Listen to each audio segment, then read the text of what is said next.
See, Chicago is known for its savages. It must be something in the water because guys in Chicago just play by their own rules. Now let's talk about Mad Sam Destefano. His dream was to own a pig farm to feed them his victims and watch for hours. He's a very interesting man and a sick, twisted individual that the Chicago mob used to torture people.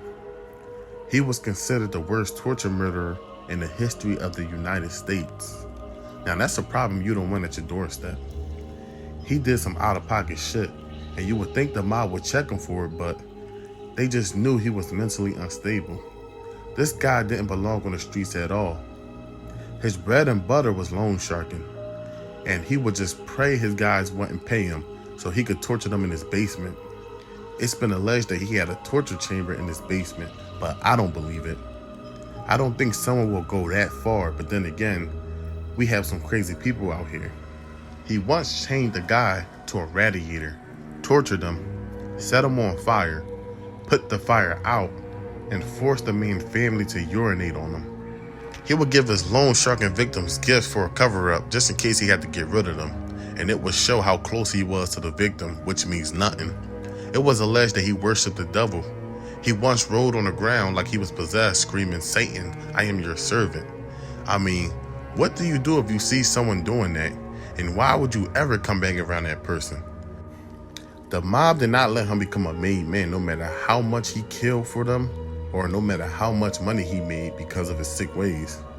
He was a great earner, so the mob let him get away with everything. I mean everything, but we're going to get into that.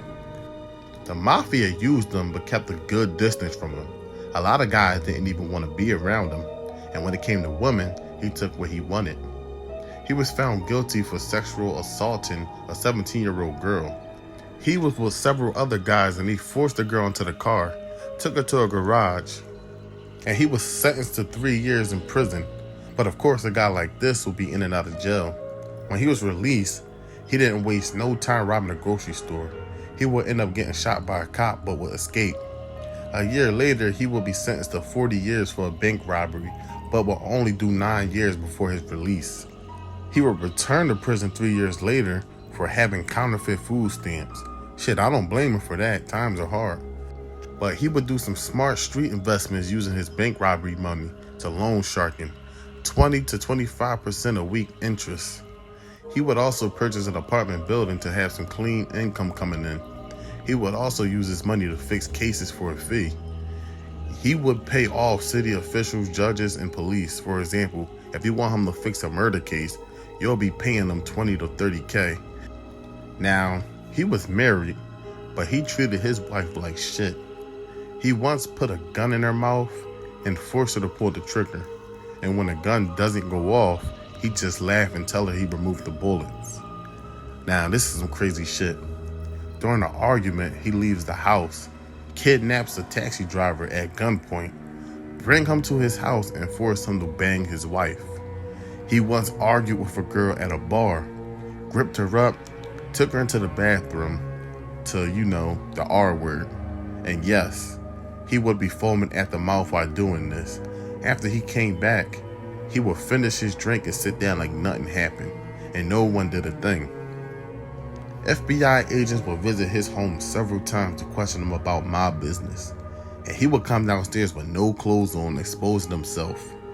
His wife would serve coffee to the agents, and they would talk about how the coffee had a unique taste to it.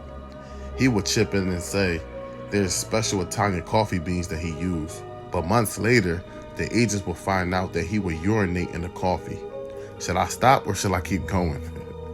Later, him and the crew would be indicted for murder, and during the trials, he would demand that he represents himself. He would show up in his pajamas, and he once talked through a bullhorn. The Chicago outfit bosses started to worry about his public actions and had a secret meeting. His death would be ordered and the contract would be given to his own crew. One thing about the Mafia, if they want you gone, they'll give it to someone that's the closest so you don't see it coming.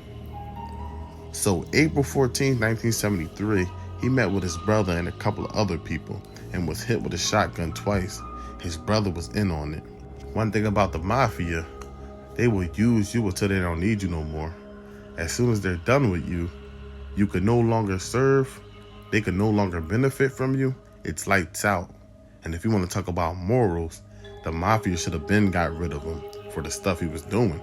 And if money could make someone overlook the R word, the RAPE word, yes, I have to watch what I say on here. But if money makes you overlook that, the commission needs to be questioned. But that's all we got for today, man. If you guys got any stories about Mad Sam, hit me up in the comments if you're new. And if you like what you're hearing, you like the content, don't forget to subscribe, hit the like button.